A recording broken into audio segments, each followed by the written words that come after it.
তোকে দেয় সে কথা অমান্য করে না। আমি যদি আমার বাবা মাকে খেতে না দিই আর যদি ভগবানের সেবার আয়োজন করি, তাহলে জানবেন আপনি মাধ্যমিকে ফেল করেছেন আর ডিগ্রি কোর্সের বই লেখাপড়া করছেন, আপনার কিছু হবে না। আগে জাগ্রত দেবতার সেবা দিতে হবে। গুরু হচ্ছে 3 প্রকার: আদিগুরু, শিক্ষাগুরু, দীক্ষাগুরু। আদিগুরুকে আমাদের মা বাবা, ইনার আদিগুরু। আগে তাদেরকে ভক্তি করতে হবে, তারপরে শিক্ষাগুরু। জীবনে যার কাছে আপনি কিছু শিখেছেন, কৃতজ্ঞতা বোধ তাকে প্রমাণ করতে হবে, তাকে সম্মান দিতে হবে যার কাছে আপনি শিক্ষা পেয়েছেন। কিন্তু জানেন বাবা, বর্তমানে অন্ধ যেদিন চোখ ফিরে পায় সেদিন প্রথমে লাঠিটাকেই ত্যাগ করে দেয়। যে লাঠিটা অন্ধের এক সময় সাহারা ছিল, আশ্রয় ছিল, যেদিনই দেখবেন চোখ পাবে প্রথমে। কিন্তু চোখ পেয়েও যদি লাঠিটাকে ধরে রাখতে পারে তার জীবন সুন্দর হয়ে যাবে। তাহলে আদিগুরু, শিক্ষাগুরু আর আছে দীক্ষাগুরু, যিনি আপনার জ্ঞান চৈতন্য দান করে আপনার পারমার্থিক জগৎটাকে সুন্দর করে। আর এই 3 গুরুকে যারা সম্মান দিতে পারে তারাই তো জগৎ গুরু গোবিন্দের আস্বাদন পায়। বাবা নিতাই গৌর প্রেমানন্দে হরি বল। এত সহজ নয় মা, ভগবানের কর্মে নিজেকে যুক্ত রাখতে হবে, দিনের পর দিন চেষ্টা করতে হবে, নিশ্চয়ই হবে। হয়েছে, শাস্ত্র প্রমাণ দিয়েছে। তাই মায়েরা, আজ কি হলো দেখো না, আজ আমি তোমাকে কথা দিলাম ওই যে আমি দাপর যুগে ভগবান কৃষ্ণ হয়ে লীলা সম্বরণ করব, তাই তিনি ভগবান লীলা সম্বরণ করলেন না, তিনি বলে বুঝতে পেরেছেন। এইদিকে কি হলো, ভগবানের দেহটা প্রভাস নদীর জলে পড়ে গেল। লীলাগুলো মিলিয়ে নেব, সব শাস্ত্রের কথা, শাস্ত্রের বাইরে কোনো কথা। ভগবানের দেহটা প্রভাস নদীর জলে পড়ে গেল। মা, যেদিন কৃষ্ণের মৃত্যু হয়েছিল, কোট আর কোট বাদ দিয়ে কৃষ্ণ দেহ রেখেছিলেন, ভগবান ছিলেন সনাতন ধর্মাবলম্বী। হ্যাঁ, তাহলে ভগবানের মুখাগ্নি কে করেছিলেন? কৃষ্ণ তো দেহ রাখলেন, ভগবানের মুখাগ্নি কে করলেন না? ভগবানের সেদিন মুখাগ্নি করেছিলেন 3য় পাণ্ডব অর্জুন। কেন তার বংশধররা কে করলো না কেন? না মা, ভগবান শ্রীকৃষ্ণের বংশের নাম ছিল যদু বংশ। যেদিন কৃষ্ণ দেহ রেখেছিলেন বা মৃত্যুবরণ করেছিলেন, সেদিন গান্ধারীর অভিশাপে যদু বংশে কেউ বেঁচে ছিল না যে ভগবানকে মুখাগ্নি করবে। ওই যে কুরুক্ষেত্রের যুদ্ধে গান্ধারীর 100টা ছেলে মারা গেল, গান্ধারী কৃষ্ণকে দোষ দিয়ে বলল, সব ধৈর্য আমি মানছি, আমার দুর্যোধন থেকে সব ছেলেগুলোই খারাপ, সব ছেলেগুলোই মন্দ, সব ছেলেগুলো অধার্মিক, কিন্তু তুই তো ভগবান, ইচ্ছে করলে একটাকে ভালো করে দিতে পারতিস। যার হাতে আমরা শেষ বয়সে মুখে আগুন পেতাম, পিণ্ড পেতাম, কিন্তু করবি না। তাই আমি শতপুত্রকে হারিয়ে এই কুরুক্ষেত্রের মাঠে তোকে অভিশাপ দিলাম। হতে পারিস তুই জগদীশ্বর, হতে পারিস তুই ভগবান, যেদিন তুইও দেহ রাখবি তোর বংশেও কেউ বেঁচে থাকবে না যে তোকে মুখাগ্নি করবে। এই জন্য একটা কথা আছে বাবা, বাপ ছাড়ে না। এখানে বাপ কে? কে বাবা? এখানে ইউনিভার্সাল ফাদার, পরম পিতা শ্রী গোবিন্দ। তাহলে পাপ যদি ভগবানকে না ছাড়ে, সর্বশক্তিকে ছাড়বে? কি করে বিশ্বাস করছেন? অপরাধ করবেন, দিনের আলোতে লোক ঠকাবেন, আর আপনি ভাববেন আপনি মুক্তি পাবেন। কলিকালে রেজাল্ট তাড়াতাড়ি, অনেক বয়স হয়ে যায়, বাবা মরলেই ভাবছি, মরলে এখন কি মরবে? এত লোককে জানিয়েছেন জ্বালাতনটা পান, এত লোককে কাঁদিয়েছেন কান্দুন, তারপরে মরবে। এত সহজে মৃত্যু হবে কি বাবু? নিতাই গৌর প্রেমানন্দে বলিয়ে। দেখুন ভগবানকে মুখাগ্নি করলেন অর্জুন। দেখুন বাবা, যখন কাউকে পোড়ানো হয় সব জায়গাটা পুড়ে যায়, কিন্তু হরিবল একটা জায়গা এত সহজে পুড়ে না। আচ্ছা অনুমান করে বলে তোমার কোন জায়গা? কত জানাবো তোমরা? হ্যাঁ, খুব ভালো লাগছে, মনে হচ্ছে না ঠিক জায়গাতে এসেছে। জয় রাধা। নাভি সব জায়গা পুড়ে গেল, একটা কাঠের মধ্যে নাভিতে চিটিয়ে রইল। অর্জুন সেটা ভাসিয়ে দিল প্রভাস নদীর জল। নাভিযুক্ত কাষ্ঠটা ভাসতে লাগলো প্রভাস নদীর জল। অনেকদিন ভাসলো। যারা এখানে জিওগ্রাফির মাস্টার আছে, ভূগোলের মাস্টার আছে, বা জিওগ্রাফি অনার্স করছে, ভূগোল অনার্স করছে, আমার কথাটা নিয়ে এই ভগবানের নাভিযুক্ত কাষ্ঠটা পড়ে গেল কোথায়? প্রভাস নদীর জলে। অনেকদিন ধরে ভাসতে ভাসতে সেই কাষ্ঠটা কোথায় এলো? আরব সাগরে। প্রভাস নদীর সাথে আরব সাগরের একটা কানেক্ট আছে। সেই নাভিযুক্ত কাষ্ঠটা আরব সাগরে অনেকদিন ভাসার পর কোথায় এলো? ভারত মহাসাগরে। ভারত মহাসাগর অনেকদিন ভাসলো। ভারত মহাসাগর থেকে কোথায় এলো? যার সাথে কানেক্ট আছে বে অফ বেঙ্গল, মানে বঙ্গোপসাগর। আর এই নাভিযুক্ত কাষ্ঠটা যখন বঙ্গোপসাগরে এন্ট্রি করলো, প্রবেশ করলো, তখন কিন্তু বাবা দাপর যুগ শেষ, কবি শুরু। আর ওই নাভিযুক্ত কাষ্ঠটা একটা শক্ত কাঠে পরিণত হয়ে গেল। ভূগোলের ভাষায় যাকে বলে জীবাশ্ম চিহ্ন। আর সেই নাভিযুক্ত কাষ্ঠ দিয়ে এই কলিকালে পুরী ধামের রাজা, তৎকালীন নীলাচল ধামের রাজা, পরম বৈষ্ণব রাজা, যার নাম ছিল ইন্দ্রদ্যুম্ন, তিনি যে বিগ্রহটি নির্মাণ করিয়ে দিয়েছিলেন স্বয়ং বিশ্বকর্মাকে দিয়ে, তিনি অন্য কেউ নন, তিনি হলেন জয় জগন্নাথ। বুঝতে পারলে জগন্নাথের তত্ত্ব কত তার মাধুর্য। তাহলে জগন্নাথ ইন্দ্রদ্যুম্নের কাছে নিজের থেকে ভাসতে ভাসতে প্রভাস নদীর থেকে আরব সাগর, আরব সাগর থেকে ভারত মহাসাগর, ভারত মহাসাগর থেকে বঙ্গোপসাগর। সেই জন্য পদকর্তা কলম দিলেন, আপন ইচ্ছাই প্রভু অনুধ্বনি মায়ের।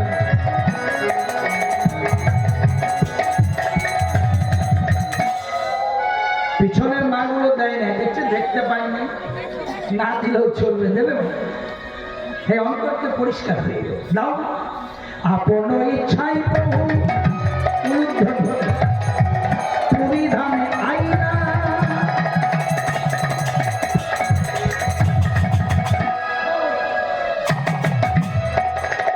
কলিকালে জগন্নাথ ঘুরবে, প্রভু প্রচার পাই না। আপন ইচ্ছাই প্রভু, প্রভু আমার লীলা চলে আইলা।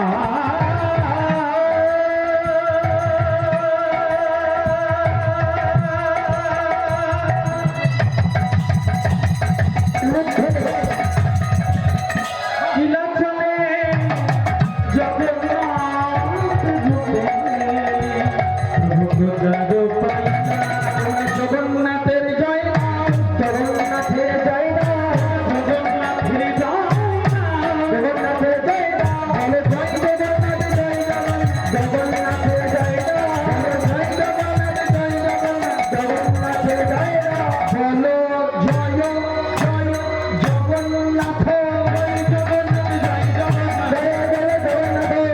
জয় জগন্নাথ, জয় জগন্নাথ, বোঝা গেল মা? কষ্ট হয়নি? কিন্তু দেখুন মা, ভগবান তার সব কাজ সবাইকে দিয়ে করাবে না। দেখবেন গ্রামে অনেক লোক থাকে, কিছু মনে করে ছোট বড় করছে, সবাইকে কিন্তু 10 জনের সেবা দেবে। দেখবেন যখনই আপনি চিন্তা করবেন সব্যসাচীকে আনবো, এতজনের সেবা দেবো, মোটামুটি 1 লাখ টাকা খরচ। স্ত্রী যদি বলে আমাদের উপরের ছাদটা ঢালাই হয়ে যাবে, তাহলে আর হলো না। একটা বাড়িতে যখন কীর্তন করানো হয়, একটা বাড়িতে যখন 10 জনের সেবা দেওয়া হয়, তাহলে জানবেন সেই বাড়ির লোক সকলে সাপোর্ট করে বলে এই কাজটা করা যায়। যদি বাড়ির সকলের মন এক না হয়, কিছুতেই হবে না, অশান্তি হয়ে যাবে। তখন আপনার একটা মনে ধিক্কারের দরকার নেই, এটা ভালো কাজ করলে এমন ঝামেলা, প্রভু বাঁচাও আমাকে। কিন্তু বাড়ির লোক যদি আপনাকে ইন্সপায়ার করে, কি গো, মা যদি বলে, স্ত্রী যদি বলে, পাড়া প্রতিবেশী বলে, কি গো গত বছর করিয়েছিলেন নাম সেবা, এবছর হবে নি, এটা হচ্ছে ভক্তের চাহিদা। ভগবানের নাম করাবো, ভগবানের সেবা করাবো। কেন কথাগুলো বললাম? কাউকে দুঃখ বা কাউকে আনন্দ দেওয়ার জন্য। এই যে জগন্নাথ পুরী ধামে প্রতিষ্ঠা পেল, নিজে নিজে পেল, নিজের ইচ্ছা এলো, কিন্তু নিজে নিজে পাই। ভগবানের মাহাত্ম্য প্রচার করে একমাত্র তার প্রিয় ভক্ত। আর সেখানে জগন্নাথ দেবকে যিনি প্রতিষ্ঠা করলেন তিনি কে? বলছে পুরাকালে ছিলেন রাজা, রাজা, রাজা, রাজা।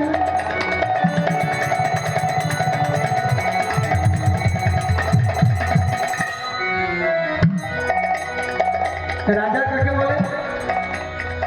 রঞ্জয়তে ইতি রাজা, মানে যিনি প্রজাদের মন সবসময় আনন্দে রাখে। একজন রাজার নাম বলুন তো, যেটা একমাত্র একজনই করতে পেরেছে, ভগবান রামচন্দ্র। প্রজাদের কথাতে নিজের স্ত্রীকে পর্যন্ত ত্যাগ করল। এত বড় প্রজাহিত এসে কেউ ছিল। ওই জন্য অনেকে রাম রাজ্য পছন্দ করে। তবে আমি যদি ইউটিউবের সামনে রাম রাজত্ব পছন্দের কথা বলি, সাধারণ অল্প জ্ঞানী মানুষ ভাবে বিজেপির কথা বলছে। ওই জন্য বলি না বাবা, রামচন্দ্র কোন পলিটিক্যাল আইটেম নয়, আমরা করে দিয়েছি। এটা সকলে সনাতনীদের আস্থার বিষয়। আমাদের ভগবান, আমরা সবসময় রাম রাজ্য পছন্দ করি। কেন না, রাম রাজ্যতে প্রজারা সবচেয়ে খুশি। তাই কি বলছে দেখুন, কে জগন্নাথ প্রতিষ্ঠা করছে? পুরাকালে, পুরাকালে ছিলেন রাজা, রাজা, রাজা, রাজা।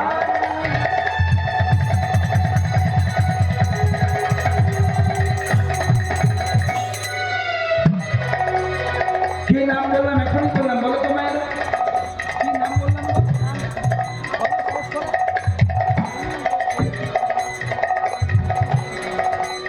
আমার মা ছবির আমি মাইতে কিন্তু উত্তরটা দিয়েছি, ভালো থাকো মা।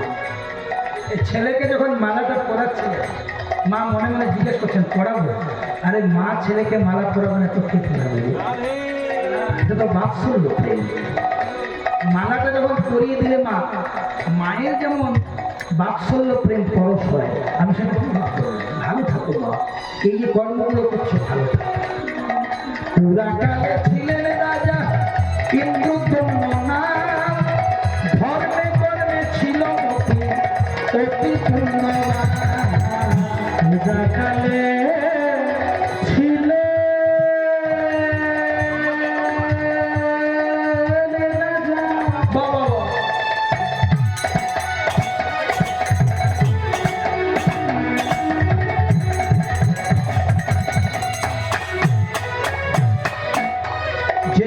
আমার সাথে সঙ্গত করছে, আমার স্টুডেন্ট, ও কীর্তন করে, ওর ইউটিউবে গান আছে কৃষ্ণ দাস নাম। তা আমি যখনই কীর্তন করি দেখবেন আমি অনেককে কীর্তন শেখাই তো বাবা। তো প্রতিদিন আমার সাথে 1 থেকে 2 জন করে ছাত্র থাকে। এটা তাদের ট্রেনিং, আর এটাই তাদের গুরুদেবের সাথে সঙ্গ লাগে। ধর্মে কর্মে ছিল অতি পুণ্যবান, ধর্মে কর্মে ছিল অতি পুণ্যবান, ধর্মে কর্মে ছিল অতি পুণ্যবান। কৃষ্ণ বলতে নয়ন ধরে, কৃষ্ণ বলতে নয়ন ধরে। কেমন রাজা? যার কৃষ্ণ বলতে নয়ন ধরে, কৃষ্ণ বলতে নয়ন ধরে। ও গো হা কৃষ্ণ প্রাণ কৃষ্ণ বলে, কৃষ্ণ বলতে নয়ন ধরে। ও গো হা কৃষ্ণ প্রাণ কৃষ্ণ বলে, কৃষ্ণ বলতে নয়ন ধরে। হা কৃষ্ণ প্রাণ কৃষ্ণ বলে, কৃষ্ণ বলতে নয়ন ধরে। গল্প করবে না মা? যদি কারো গল্প করার দরকার হয়, কীর্তন শেষে আমি 1 ঘন্টা থাকবো, গল্প করবো। কি আছে, আমার তো রেমুনাতে গান আছে, সেই মাধবেন্দ্রপুরী খিচ্চরা গোপী 1 ঘন্টা পরে যাও। এখন মন দিয়ে যদি কৃষ্ণ নাম করতে করতে কারো নয়ন বাড়ি বরিশন হয়, যে সিমটম অফ ভক্ত। জ্বর হলে থার্মোমিটারে মাপা যায়, যায় না বাবা? ভক্তকে মাপবেন কি দিয়ে? চুম্বক যেমন লোহাকে আকর্ষণ করে, যেখানে ভগবানের নাম হয়, যারা ছুটে ছুটে আসে তারাই তো ভগবানকে বড় ভালোবাসে। আর মহাপ্রভু বলেছে যে জনা শ্রীকৃষ্ণ ভজে সেও আমার প্রাণ। আছে না, ভজ শ্রীকৃষ্ণ কহ শ্রীকৃষ্ণ লহ শ্রীকৃষ্ণের নাম দে, যে জনা শ্রীকৃষ্ণ ভজে সে হয় আমার প্রাণ। বলে তুমি ব্রাহ্মণ না তুমি বৈষ্ণব না তুমি এমএলএ না তুমি এমপি না তুমি কোটি টাকার মালিক, আই হ্যাভ নো ইন্টারেস্ট, আমি এগুলো দেখি না। যে জনা শ্রীকৃষ্ণ ভজে, যে জন আমার কৃষ্ণকে ভজনা করে সেই আমার প্রাণ। তাহলে রাজা ইন্দ্রদ্যুম্ন, দেখো মা এত বড় রাজা, রাজা যদি ধার্মিক হয় তাহলে কিন্তু এত সহজে সংসার অমঙ্গল হয় না।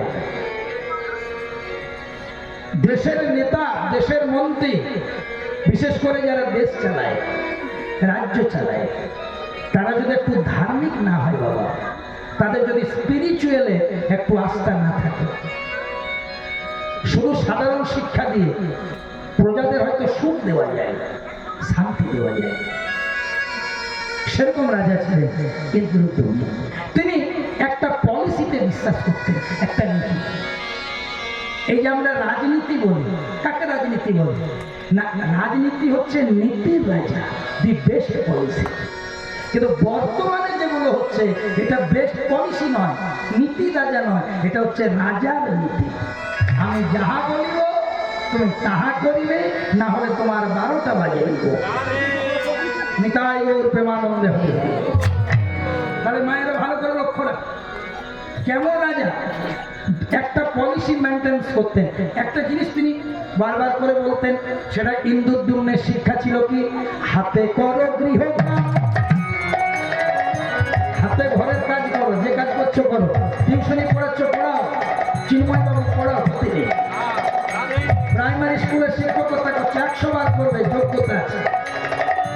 দেবরাতে তুমি টিউশনি করো, মাস্টারি করো, আবার তুমি কাজের কাজ, এখানে কীর্তন হচ্ছে, দাঁড়িয়ে দাঁড়িয়ে ভগবানের নাম শুনছো, 10 জনের নাম সেবার ব্যবস্থা করছো, এইটাই হচ্ছে লক্ষ্য। হাতে করো গৃহকাম, বদনে বলো হরি, একদিন ওনায় আসে পেরিয়ে যাবে তুমি ভব সিন্ধু।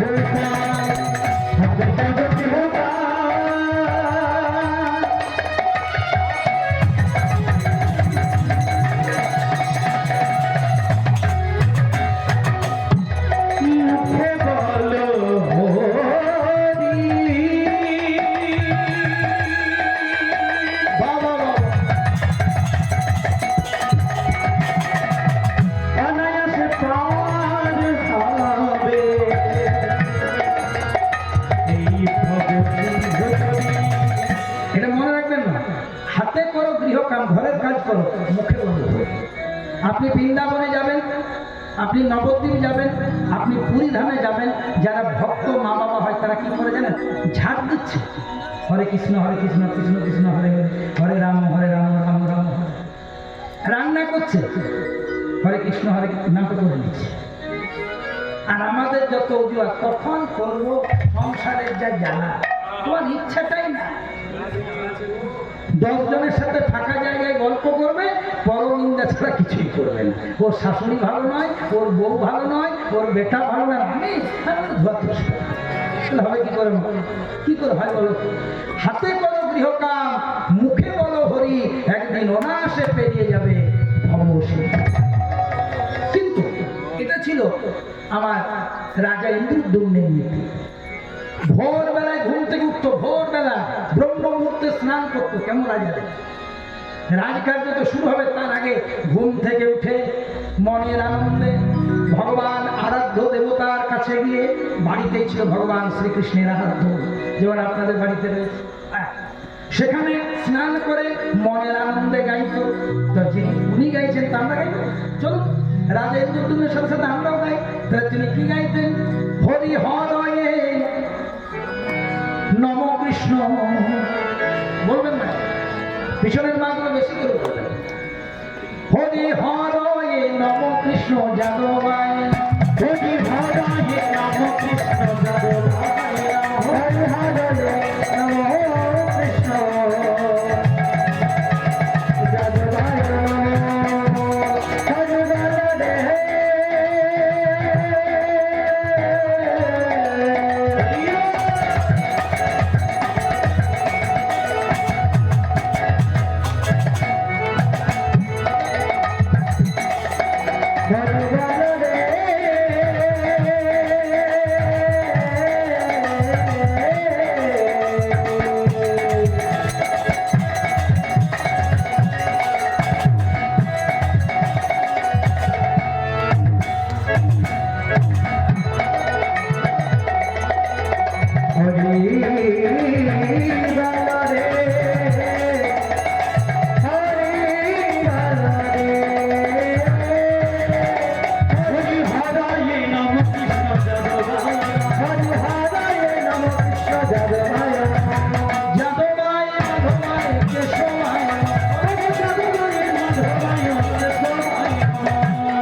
তোমরা কেউ গাইবে না, তোমরা কেউ বাজাবে না। ওমা, তোমাদেরকে দেখে খুব ভালো লেগেছে। আমি যদি একটা করে গাই, তোমরা আমার সঙ্গে জোরে জোরে গাই। বাহ, কথা দিয়েছি। আমি গাই প্রথমে, শুনে তোমরা গাই। হরি হরয়ে নম কৃষ্ণ যাদবায় নম, যাদবায় মাধবায় কেশবায় নম, গোপাল গোবিন্দ রাম শ্রী মধুসূদন, গোপাল গোবিন্দ রাম শ্রী মধুসূদন, আবার গিরিধারী গোপীনাথে মদন মোহন। কি সুন্দর গাইছেন আপনারা, একদম মনটা ভরে গেল। এমন যদি জানতাম আমি লোকগুলোকে নিয়ে আসতাম, শুধু শুধু আমার টাকাগুলো খরচা। এর পরের বেলা যখন আসি না, এই তোমাদেরকে পিছনে বসে খুব ভালো থাকুন। এইভাবে ভগবানের নাম করবে, কোনো লজ্জা করবে না। লজ্জা ঘৃণা ভয় তিন থাকিতে গোবিন্দের কৃপা। প্রেম সে বলো, জোর সে বলো, সবাই মিলে মনের আনন্দে বলো হরি ভজ বৃন্দাবন, আনন্দে বলো হরি ভজ বৃন্দাবন, মনের আনন্দে, মনের আনন্দে, মনের আনন্দে, মনের আনন্দে বলো হরি ভজ বৃন্দাবন। শ্রী গুরু বৈষ্ণব পাপি, শ্রী গুরু বৈষ্ণব পাদে মজারিয়া, শ্রী গুরু বৈষ্ণব পাদে পদ্ম করিয়া, শ্রী গুরু বৈষ্ণব পাদে পদ্ম করিয়া, শ্রী গুরু বৈষ্ণব পাদে পদ্ম করিয়া।